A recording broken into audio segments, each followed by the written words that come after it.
All right. Wait. I don't see it over there. I can see the other monitor. Ready to roll. All right. Think it's streaming? Yep. Okay. There we go. Hi, everybody. Thanks for joining me today on this lovely Friday. The sun is just popping out here in Oregon, in Portland. So it looks like it's going to be a really nice day here. I hope it is wherever you are.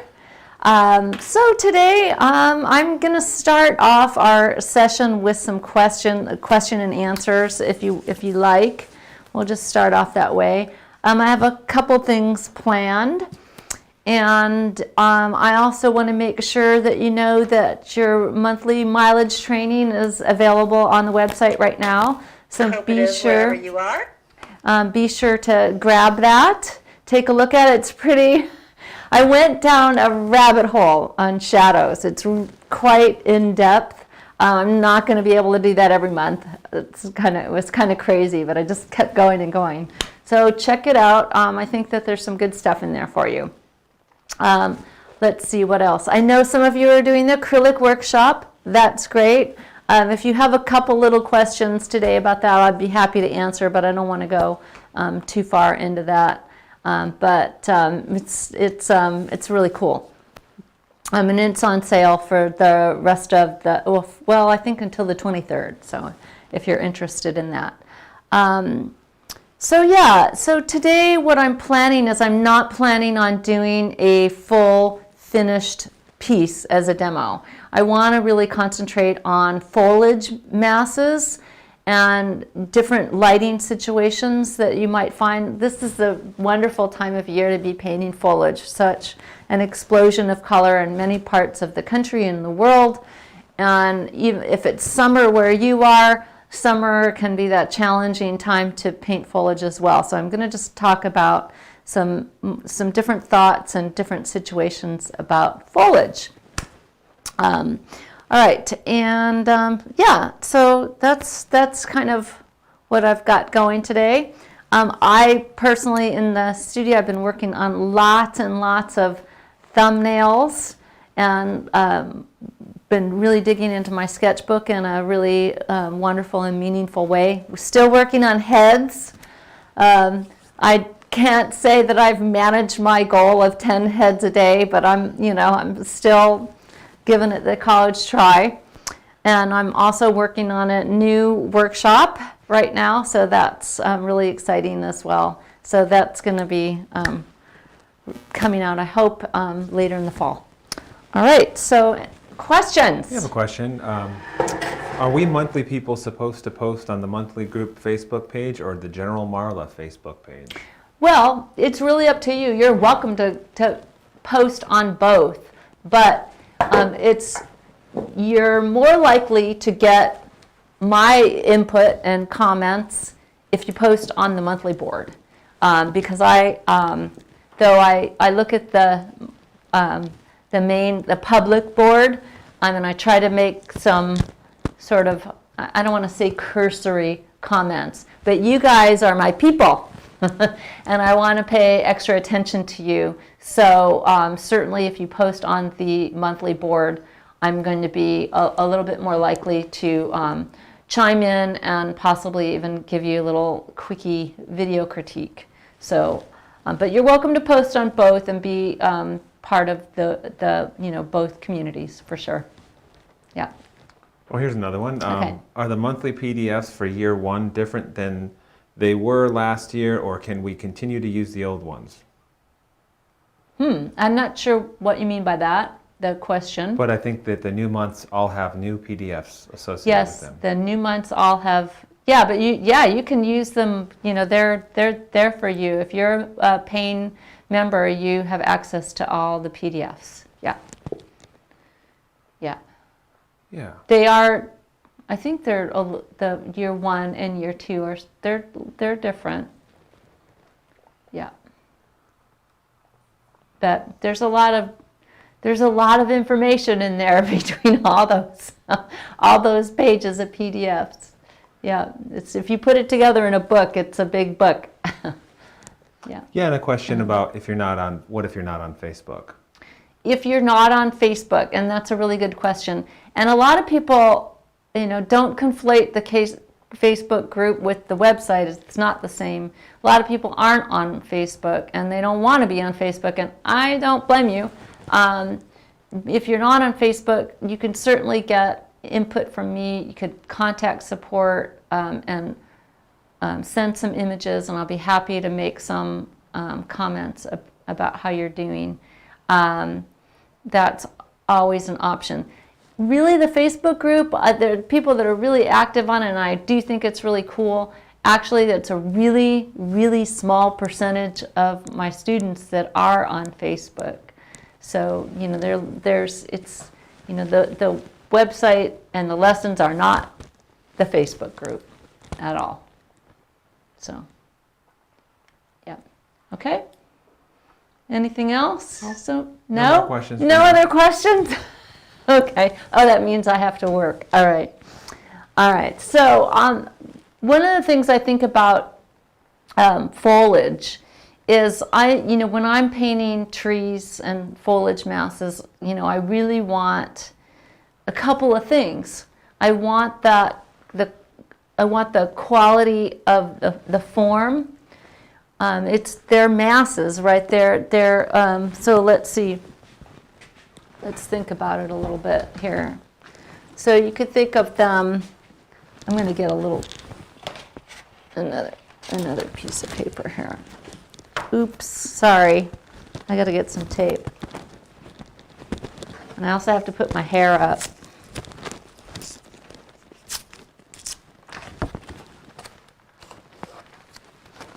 It's getting a little chilly here in Portland, so I've got my sweatshirt on today. So it's getting there. It was foggy when I woke up. Should I raise up the reference photo? Not yet. I don't need the reference, so I'm just going to talk about. So when we think about a foliage mass, there's a couple of things that I'm thinking about. So they're not a tree here. So if we think about it like a pine tree, a tree, the silhouette of it, the shape of it, say a pine tree, might be basically this. If you boil it down to its basic shape, it may be something like this. And it has you could say, so I have the light coming from this direction, so there's and if the sun's coming at a certain angle toward a shape like this. So we want to say something about a foliage mass, its form, how it's sitting in light. However, trees are not made of clay. They're not solid, usually. Sometimes a foliage mass is denser, and the farther away from us, the sort of more solid it may appear as it recedes to the horizon, because we can't see the light sort of spilling through it. But on the whole, we don't want to really depict our trees as though they're solid, but we do want to say something about that there's light coming from, there's a direction of the light. Let's say, I want to get my blue spruce, that's not the right one. So let's say we have a foliage mass that's something like this. We do want to say something about that there's a direction of light coming like so, and that there is some kind of cast shadow. But we don't want to depict it as it's just solid. Light comes through the foliage just like in clouds. Light moves through clouds. They're sort of ethereal. Same thing with the foliage. They're sort of ethereal. And we want to say something about that. So we could say, but let's take it one step further. And I want to keep it really, really simple. So let's say I want to bring in some color, and then I want to bring in some even lighter side.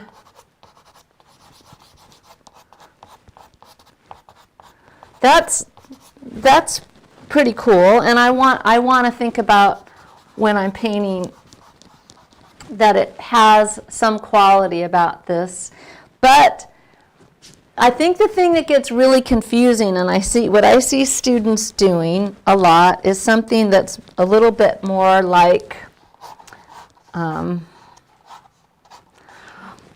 this.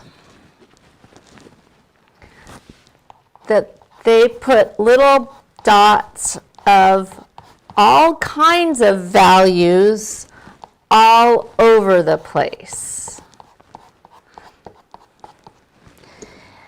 Because that's what it kind of looks like. So let me see. I'm thinking about, so this tree. See here, see the little light bits? These light bits are kind of coming over to this side where I'm saying, oh, here's the form. Say if I, and like, oh, but there's light bits over here, right? And what I think happens to students is you get too much of the light bits over into the shadow side. And what happens is then a couple of things. That is said to be breaking up, this is what I mean by breaking up the value masses. So what's happening here is you've got too much light in the shadow side. And that has a tendency to flatten out your trees and also gives it less of that sort of ethereal quality, believe it or not. So you don't want to do this. You want to keep the idea that what's in the shadow is in the shadow and what's in the light is in the light. And that is really tricky because we've got situations, all kinds of tree situations, right? When they're backlit.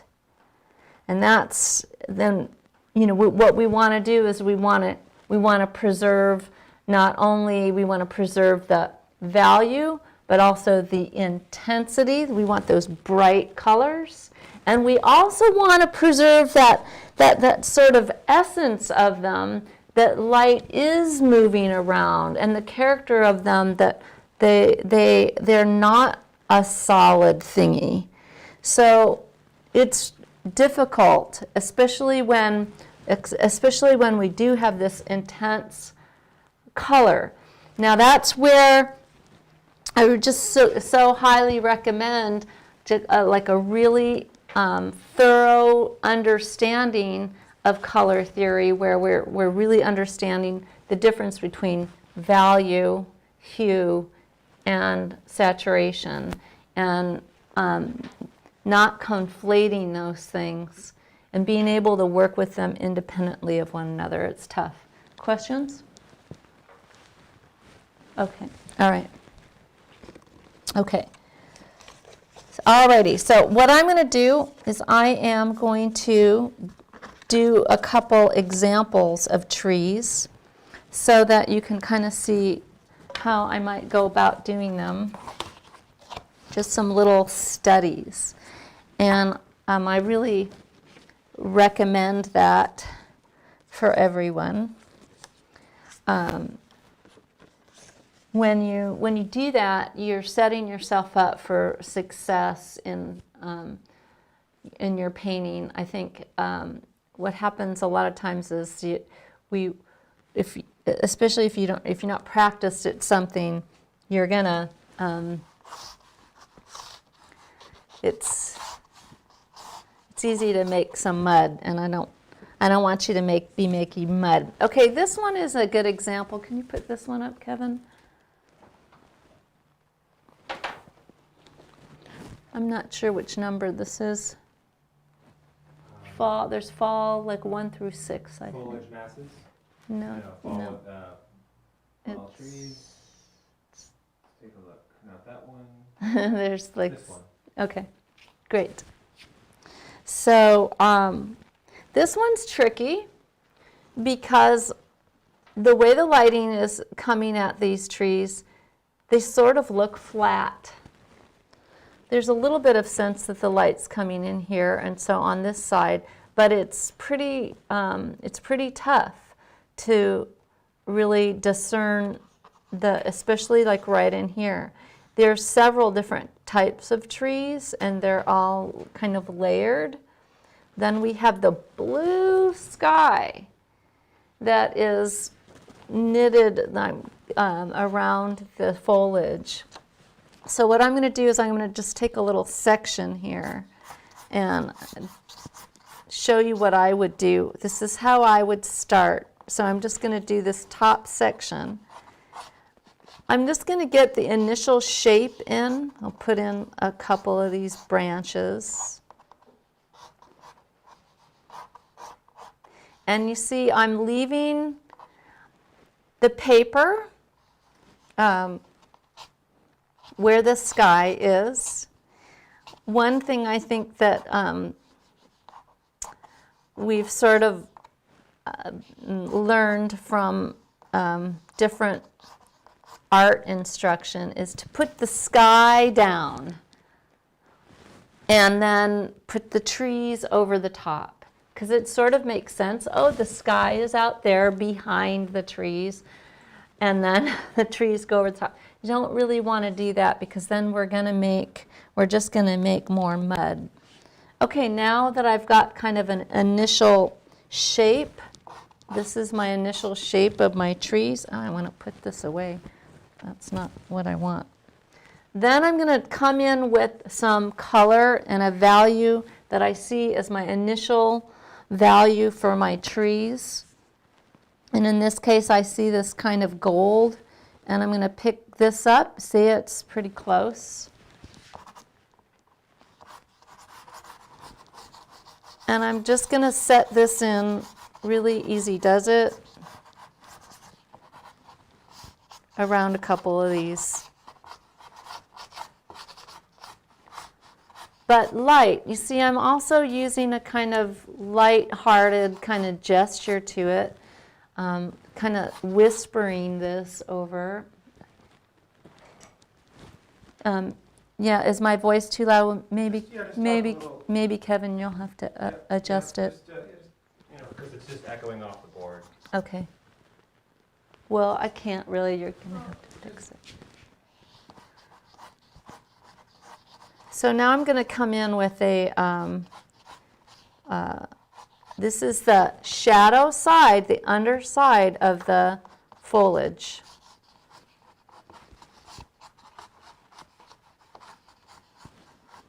So now I've got a light side and a shadow side. Very simple, right? So there's not much more to it than that. Now, if I want, I can come in with a little bit lighter value even.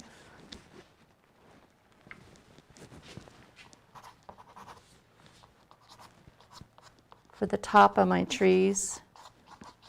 So I'm still sticking to this idea that I have a light side and a shadow side to my trees. Because even though it's complicated, I'm still thinking about that. Here's the light side.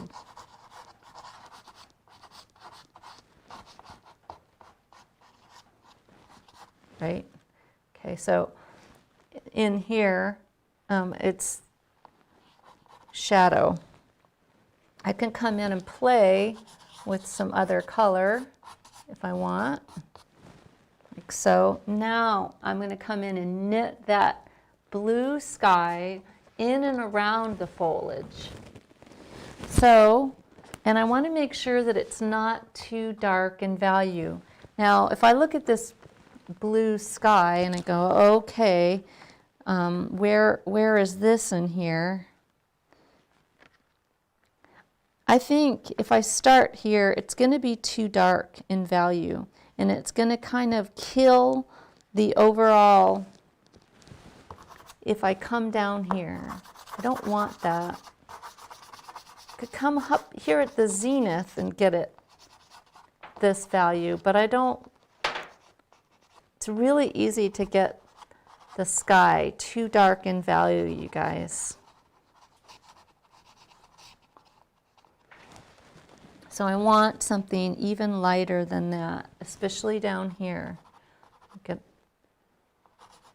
I'm going to come in around my tree shapes like this. And then I'm going to come in and knit this around these foliage masses and the branches. See, nice use of negative space.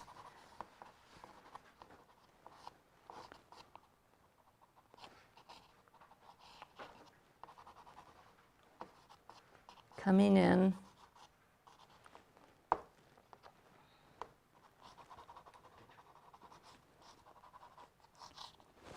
Like so.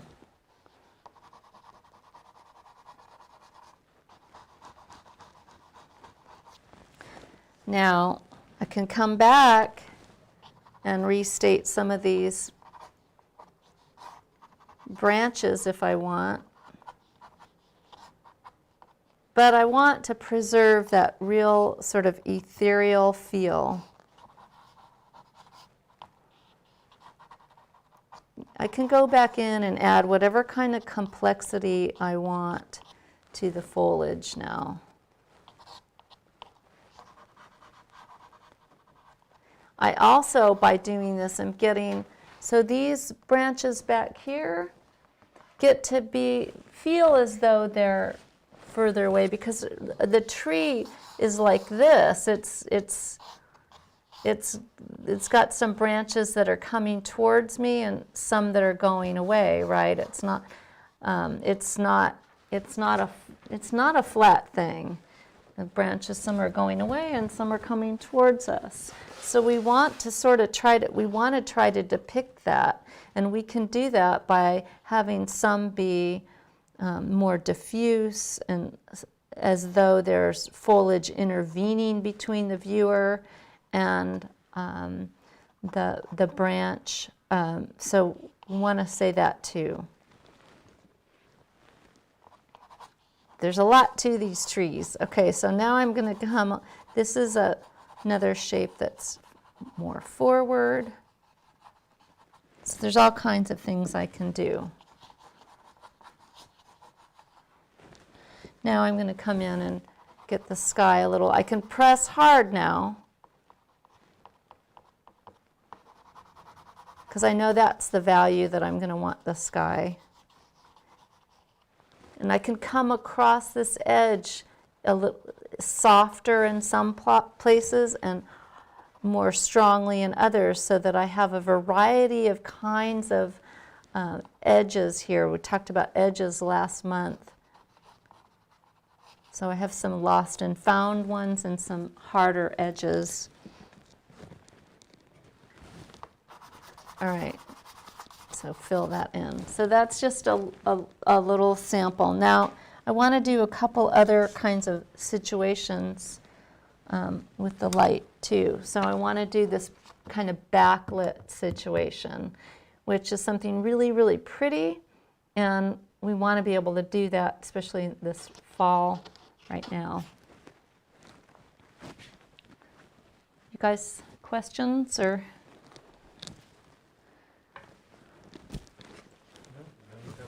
No questions. All right. So I'm going to come in and do a little section of this one. So kind of same thing. So here is my darker tree that's in the front. It's a kind of, some kind of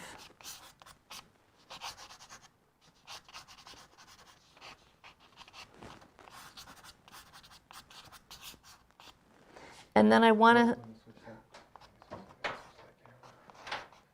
plan for the shape of this bright yellow.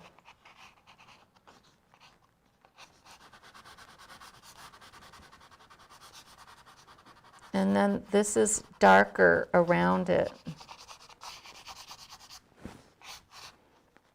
Maybe I'll even get the little bit of the road in here. And all this good stuff back here.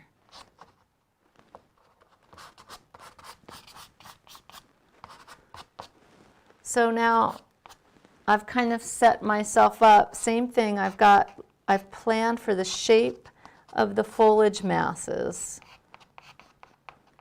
I've got some negative shapes already. I've got some of my darks. Now I can start to get a little bit of color in there. And I want to keep the value masses. Yeah. So this is all pretty much in shadow. There's only some little bits of light that are hitting. Change that reference one real quick. Mm-hmm. Can you hold it up so I can see it? See that one. All right, it's the right one. Okay. All right, so now I'm going to go ahead and go for this bright color on this edge.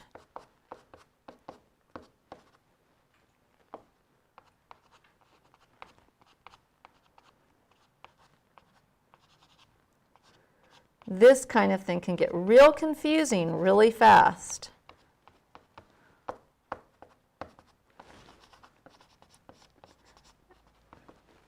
And if you think about Carlson's theory of angles, he says, well, the sky is always the lightest value, but what about this? Well, the sky is the source of the light. These are in fact darker value than the light in the sky. There really aren't very many situations that the foliage is in fact lighter than the sky. It's really doesn't really happen, but it seems like it does, and it seems like it's easy to get confused. So coming over here, now I'm just going to get some little bits of this light in between here, but I don't want to break this up too much. And I think I see that happening a lot where people are just breaking up the mass too much. Now, getting over here, and these lights doesn't want to be that light, so I need to pick something else. I have a question for you. Mm-hmm. How is the paper color impacting your stick color choices? Today, not that much. I just grabbed some scraps today. I think I usually am thinking about the overall kind of overarching color situation in a scene, and this is not the case today.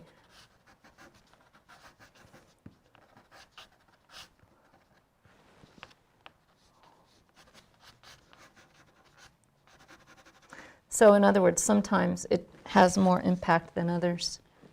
So now I'm going to come back down here, and I need to get right here. It's darker, right? And this wants to be lighter. So I need to choose something that does that for me. that it's still intense, but it's darker in value, because these guys are like so. Do you know what yellow you're using? No, I don't know what yellow I'm using.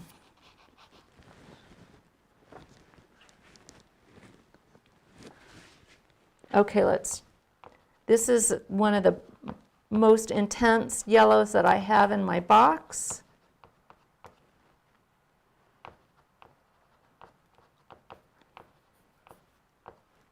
But you see, I need that value difference to get that sensation that these are kind of side lit.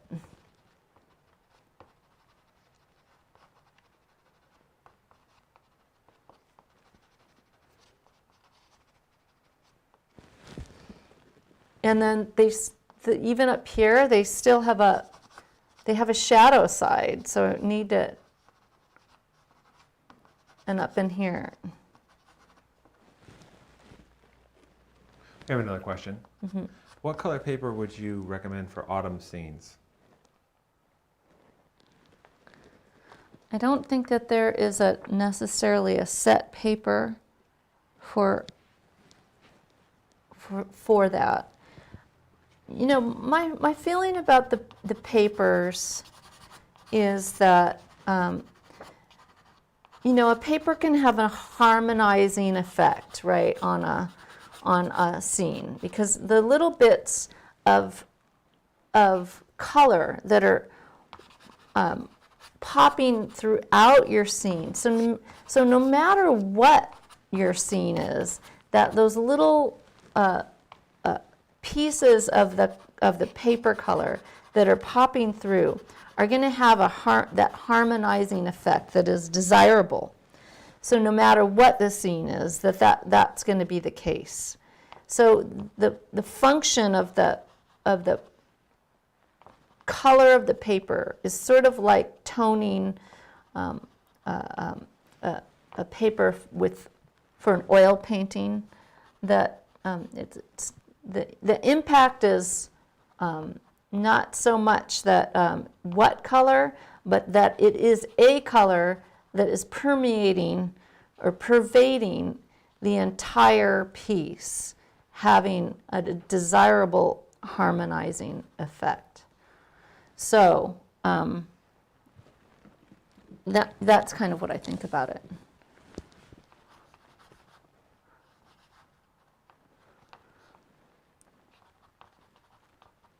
All right, so that's kind of how I might initially go about doing something like this. Then I'm going to kind of add on to this. So I'm going to bring in some little bits. So now notice that this is a little bit darker value that's right in here. Some little bits of light, because there is some light that is spilling into this foliage right from the side. But I don't want to start getting it too light over here. Otherwise, then I will have what I had said before, start to break up this value mass too much. Can start to get little bits of color, but I don't want to open it up too much, or I'll lose that sensation of light and form. Now I'm going to get my little mountain in here so that I can see. There isn't, you know, the thing with the choosing the paper color, so that what's desirable for a fall scene, what's desirable for that's kind of like, to me, my opinion about set palettes, like a flesh tone, buying a flesh tone set, or a sunset set, or a whatever landscape set, that's nice, and those sets might in fact have some colors that might be useful. but really, we really need to see the color relationships in the given scene, in whatever the pervading light is. And because color and value, it's all, relative. Putting something down, and then once you put one thing down, everything else, everything changes around it. So, yeah, and I also think that it would be great if there was a formula that there would, well, if I only had this right color paper, then I would be able to do a fall scene more effectively. It doesn't really work like that. I wish I could tell you it did, but I really can't. So, okay. So let's think about this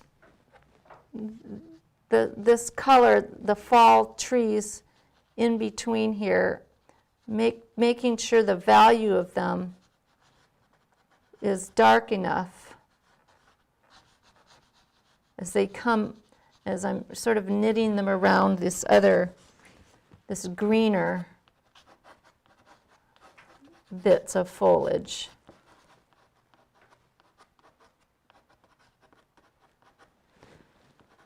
Now, this guy, this is popping up into the light.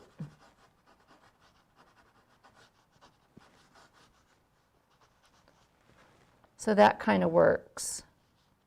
And there's some little bits that are kind of spilling into there. Now I want to get a little bit of sky in here. Now notice how light I'm going to go for the sky.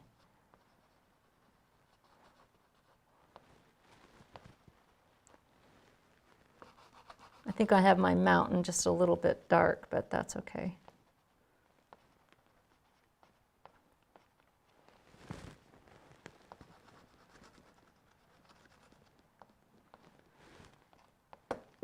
Yep, I'm pressing pretty hard. I need to.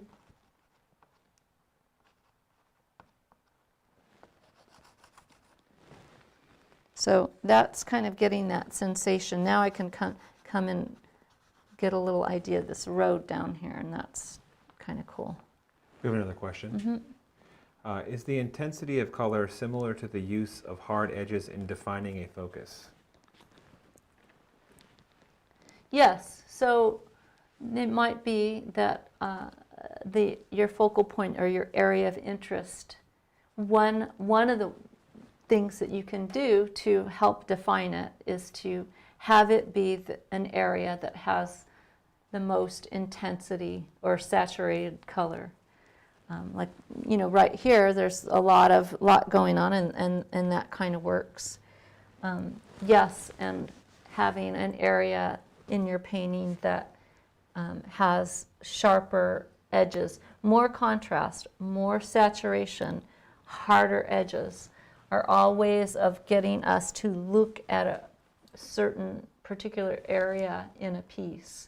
And orchestrating to that is definitely part of playing with the focal point in a painting.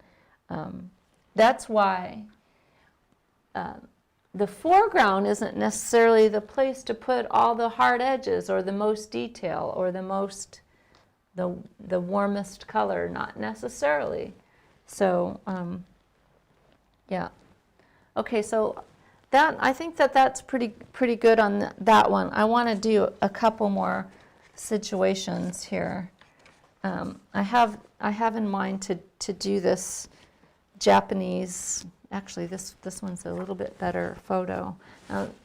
This one, yeah, Kevin, you have to run over there and. I think I'm going to do this on a separate sheet? Little piece here. I'll just put it right here. Right there. I mean, this is beautiful, right? It's so beautiful. It's also, it's a lot of stuff there. How do you do that? How do you get that color to be that intense? And it's also like so wild. Is there a focal point in this? I'm not sure that there is. I'm not sure that it's necessary that there be a focal point. I don't think that we necessarily always have to have one.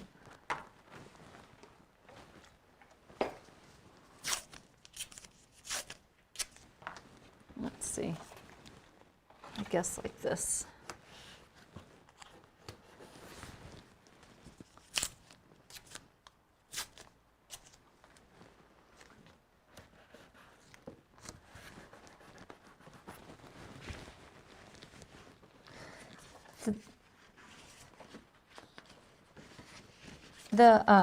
I think the primary thing to keep in mind is keeping the value masses together as much as you can, kind of for as long as you can, until you have to start making some other kinds of moves to get the quality of the light moving around that you want.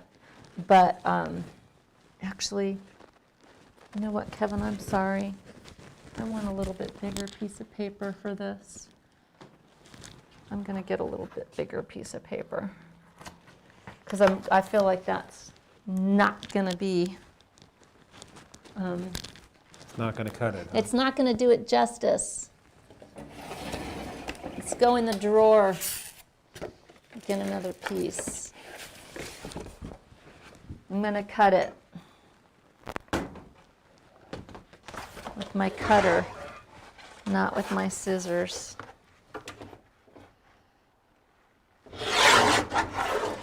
All right.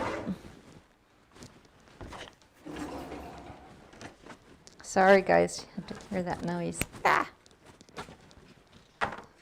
And just to clarify, you just use black artist's tape, correct? This is black artist tape. Is that from Blick?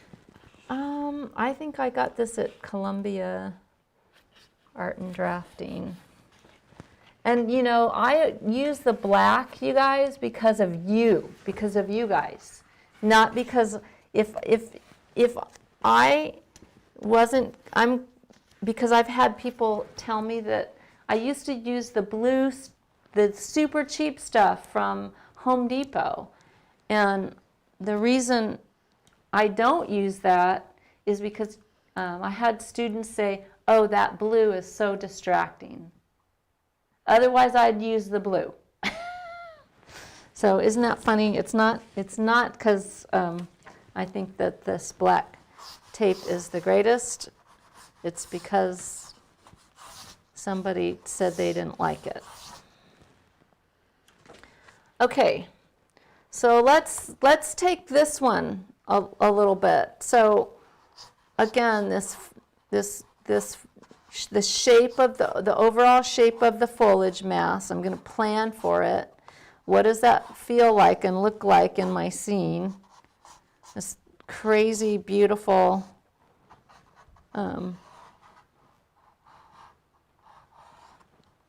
these branches reaching up in here.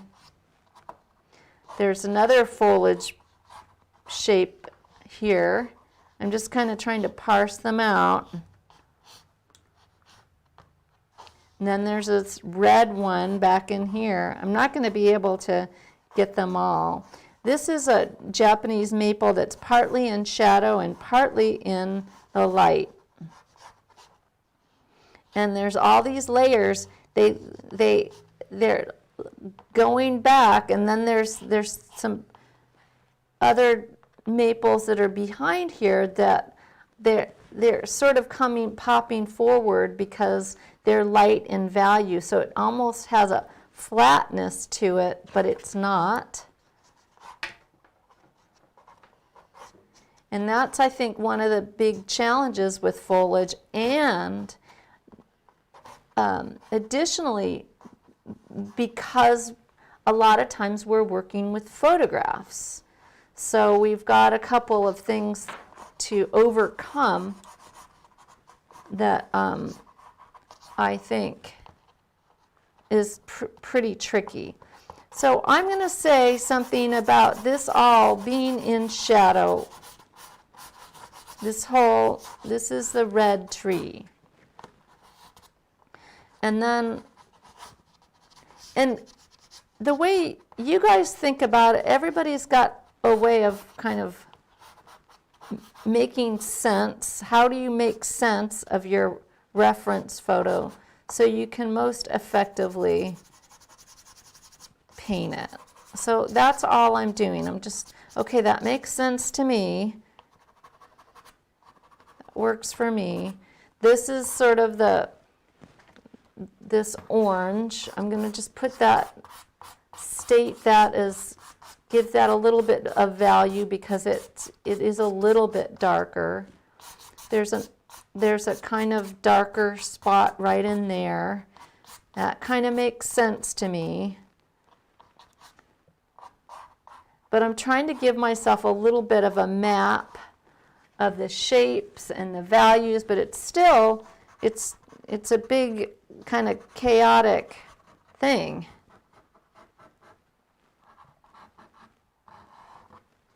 But we want to be able to paint these. A quick question. Right. Yeah. Do you ever squint your eyes to better see the forms and the color masses in the foliage? Yeah, I do squint my eyes, and I also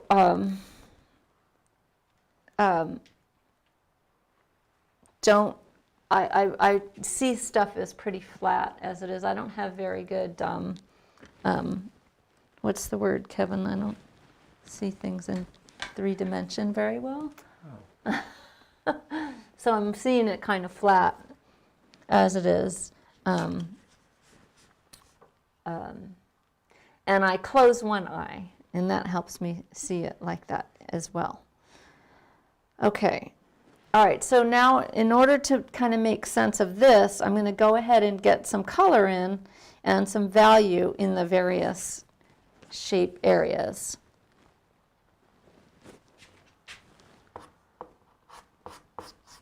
And again, I'm just kind of setting myself up for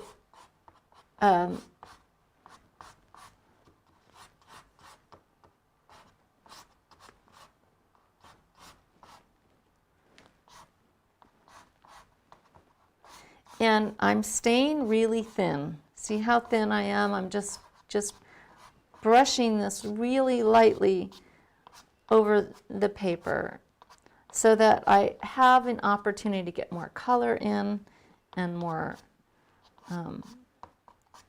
I'm not very committed at this point. Okay. Now I'm going to go for that red tree. Right here it's sort of peachy, and then it gets darker under here. So I'm going to pick something kind of peachy.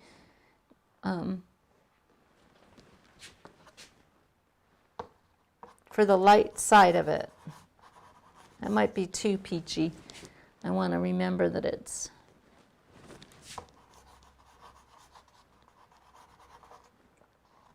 that's a little dark, but I think I can live with it.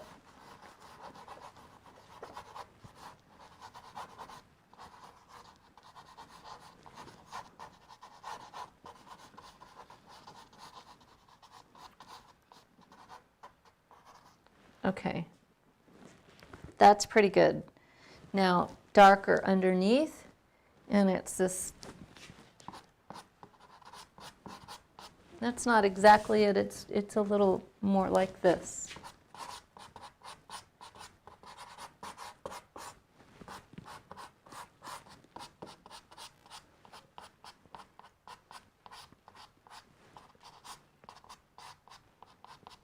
Now this I can use up in here. This is a little bit darker here. It's kind of a canopy here too.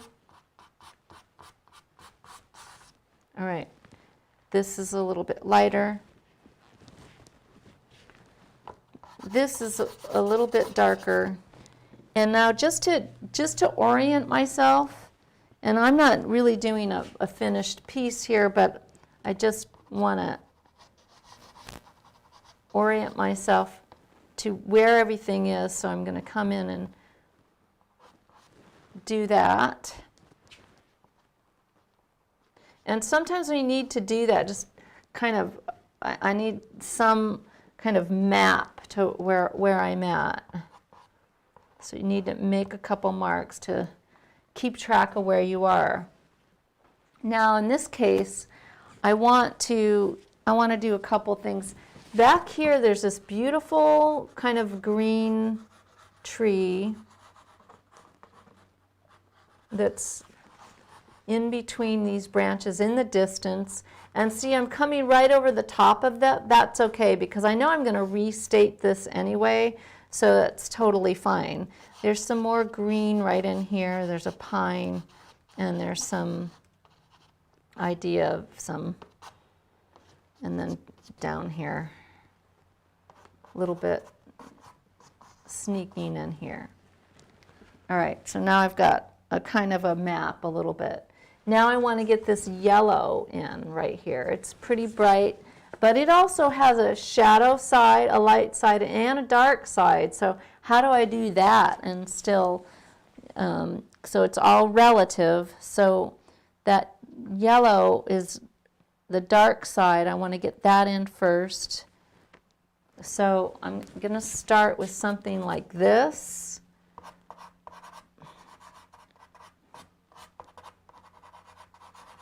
Marla, would you like to chime in on your opinion about Lacarte paper? Lacarte. There's some chatter Yeah, on the I do like message board. Lacarte. I think Lacarte's amazing. You can get some beautiful, very, very unique and soft effects with Lacarte.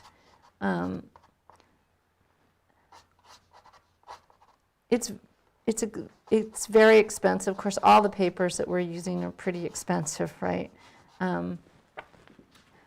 But it also, you can't use water with it. So if you spit on it, it's going to get messed up.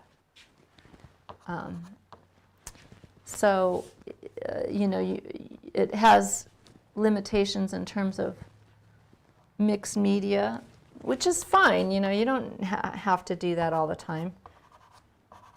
Okay, so I'm going to get this little bit lighter yellow in. I may want some more of this later, but I'm just going to, come in with a little bit of it for now. Back in here, and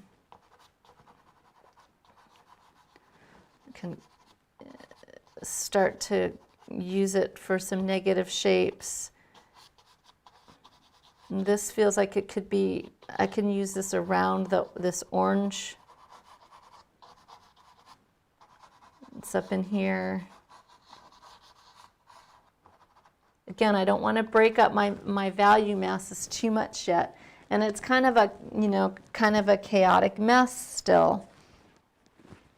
Now, I want to get some sky in before I go any further so that I really can see where things are, because it's pretty nutty.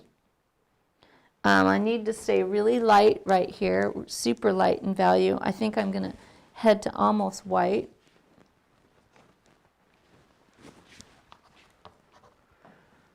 Right here.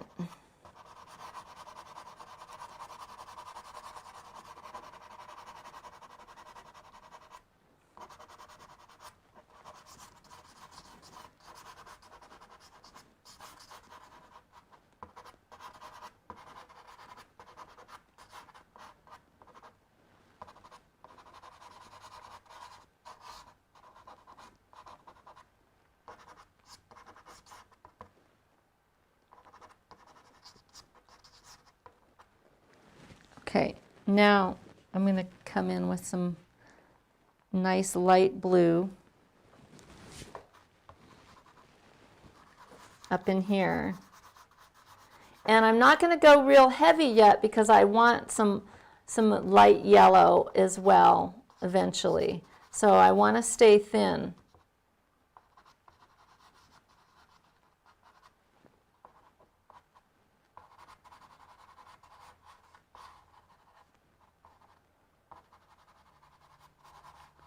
So I'm kind of trying to find my way, all these crazy negative shapes. Here's my tree right here.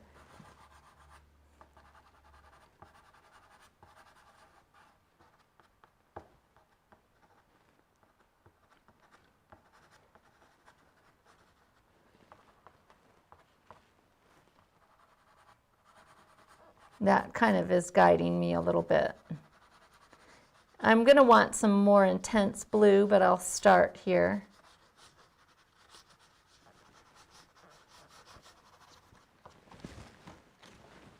So yeah, ooh, that's kind of pretty.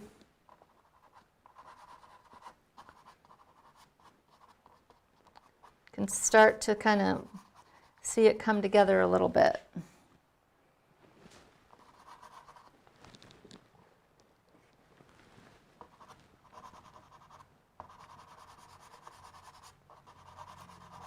I like this little tree right there. And it's kind of this kind of slate blue, isn't it? Sitting back there. Like that. Okay. Now we need to really decide on the foliage. I really want this canopy. It's really pretty. I'm going to add some of this other color to it. Now that I've got my shapes kind of figured out in the chaos of it all, I can be a little bit more playful with what's happening with the color.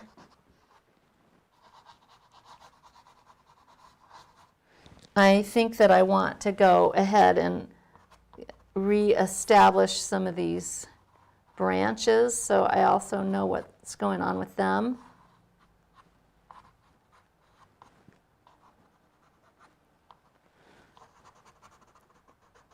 And I like how this is partly in the light and partly in shadow, so I'll try to catch that eventually too.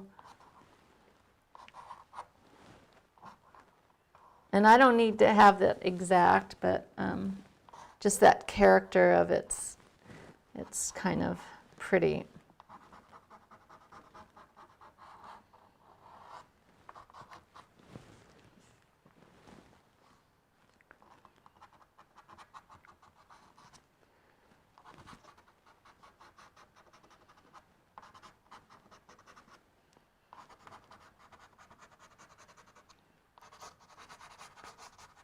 So I like that light on it, so it's kind of this interesting greenish. It's even lighter than that.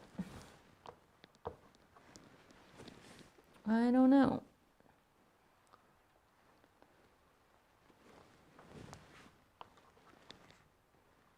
I'll put it on here like that for now. It's even lighter than that, but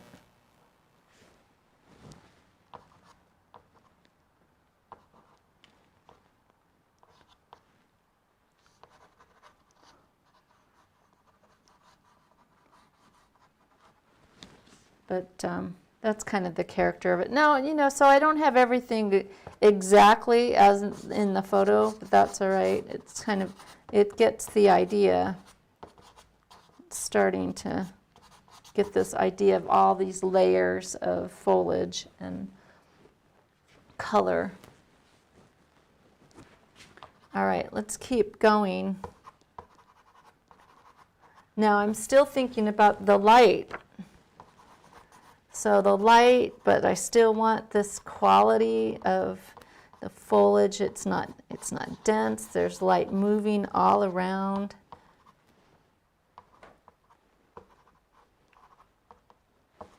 These are living, breathing things. They're not like this, and they're getting swept around by the wind and.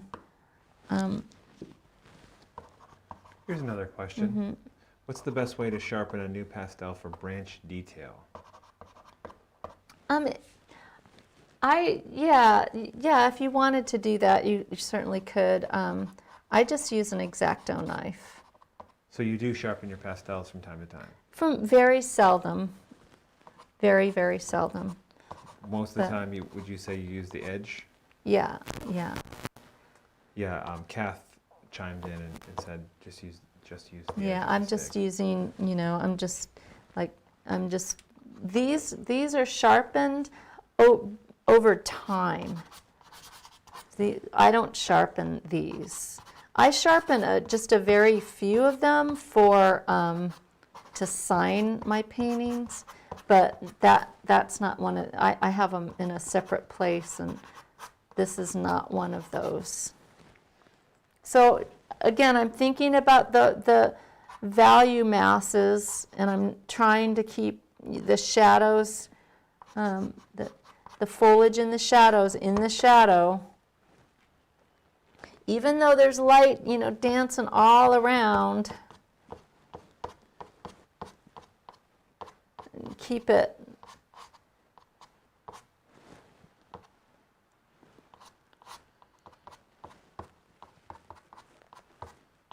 Okay. Now I want to get this in here. There's this light that's kind of coming in here and silhouetting this guy, which I think will be really pretty to try to get. And I want to get the color and the value kind of right. So this is this little section right there.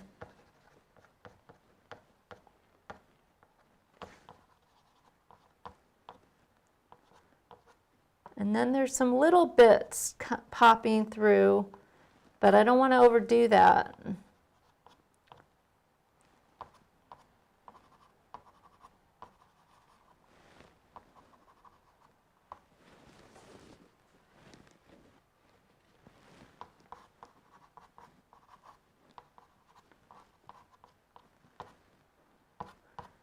Now,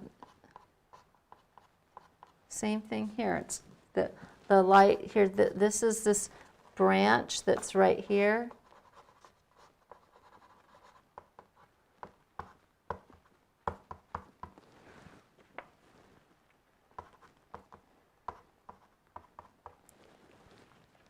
Okay, so let's get the edges of a couple of these so you can really see how that will start to glow. And then I want the lighter yellow behind this one, because this is kind of creating a little canopy that's really pretty, that would be fun to get. And then we'll see where we're at. Here's another question. Did you continue with the acrylic that you started last week and finish it? I have not finished it. I will finish it. I just don't have time. Haven't had time. I want to. It's really neat. It's not. And Ms. Tigerbaum says, I'd love some guidance on signatures sometimes. I know you showed us carefully in one of the demos, but I always dread doing it. Yeah. Thank you for that question. It's a really good question, and it's something that I could definitely talk about, but it's such a personal thing, and people's signature is, it's your signature. But a poorly designed, poorly placed signature can, I'm not going to say it can your signature can make or break a painting, because I don't think that that's totally accurate, but you certainly want it to enhance it rather than detract. So there is that. And so I do think it's something to work on. If you're at all, wanting to put your work out there in the public eye, and if not, well, even if you're not, it's just kind of nice to have it. So my signature is something that I've worked on over time. It's evolved over the years. My signature is not my legal, it's not what I sign my checks with. It's more of a mark than it is my, it's not my, like I said, it's not my legal signature. I sign my name Baguetta, not, people say, are you trying to, hide the fact that you're a woman artist? No, it's not that. It's that I think that the just Baguetta looks better than my entire name on the paintings. And it depends, everybody's name is different, so it really depends. And but I do think it's something that you should work on. Okay, so I'm gonna come in here, and I can do a little lesson on it, but I'm a little reticent about it because it is so personal. It's such a personal thing. And I have had a few students that I see their work and I think, oh, I wish they would work on their signature. I have mentioned it a few times for people, definitely. Here's another question. How detailed are you going to go with the tree canopy in this piece? I don't know. I don't know yet.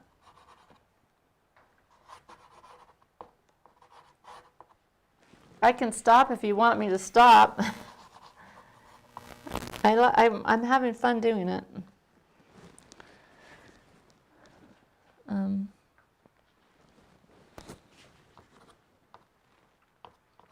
Gonna get a little bit.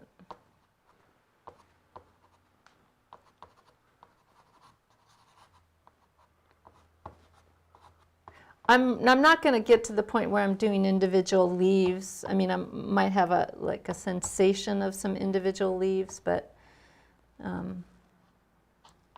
that's kind of not my thing. So. And just to clarify for students, you typically do not frame your own work. Do you get it framed professionally most of the time? I do not. I don't frame my own pastels. No. And I, more than anything now, when it comes to the my pastel work, I'm selling it for the most part unframed, which is really great because I don't want to do the framing, and that way people can purchase it. It's less expensive for them. It's more reasonable, and they can get it framed however they want, which is great. The framing, when I was selling a lot of framed pastel work, I really love the pastels with a matte.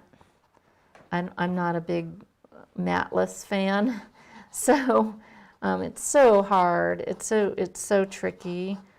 The framing process is so crazy.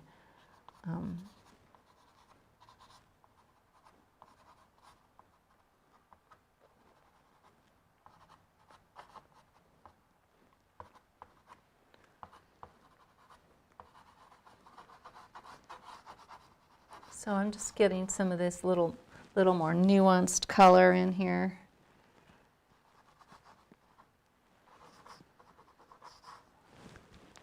And I think it would be fun to get some more of the sky kind of figured out.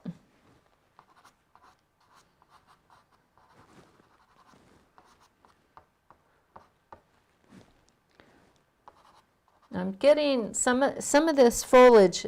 It has a rim of light around it, and I'm trying to get that rim without breaking up the value masses too much.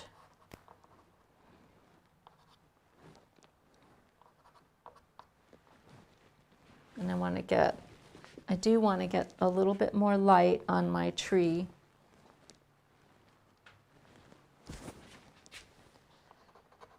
A little bit lighter value.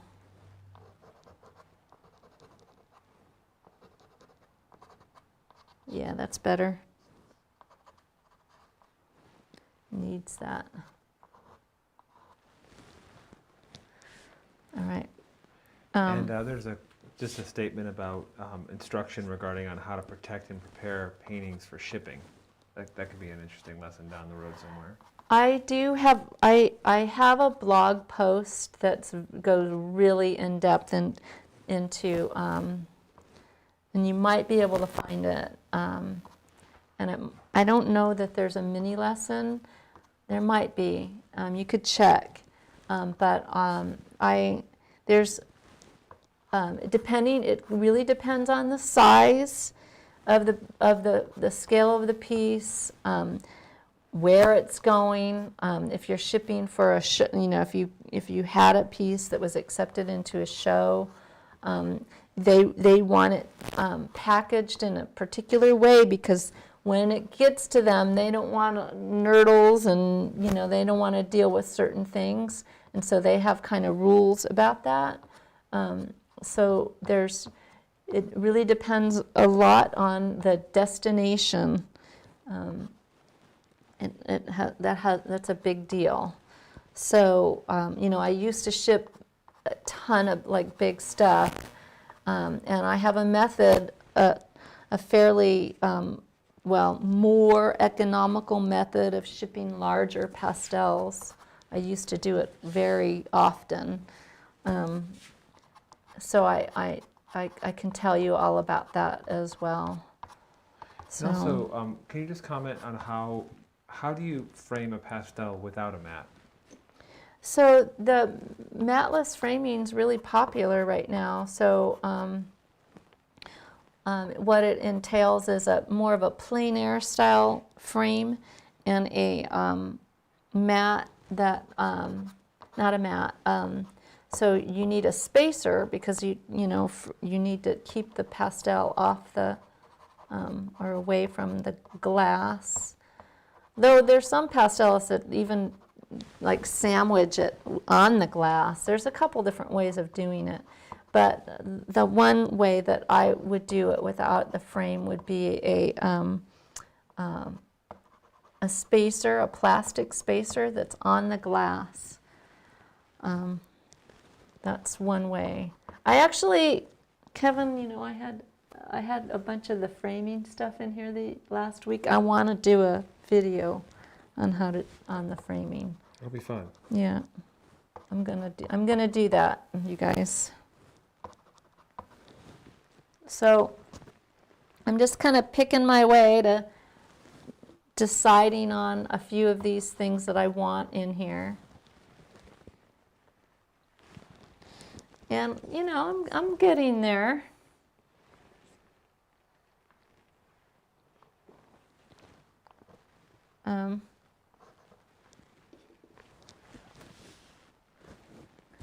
And I think it would be fun to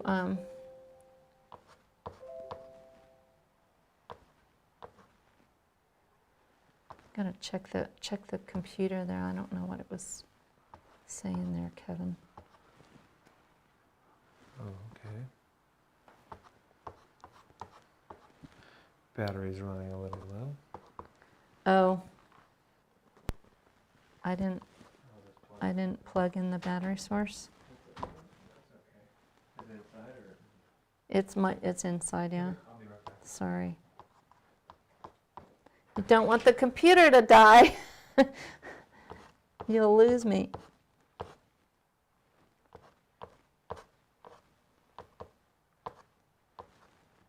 So just getting some of these pretty branches. They're really distinctive.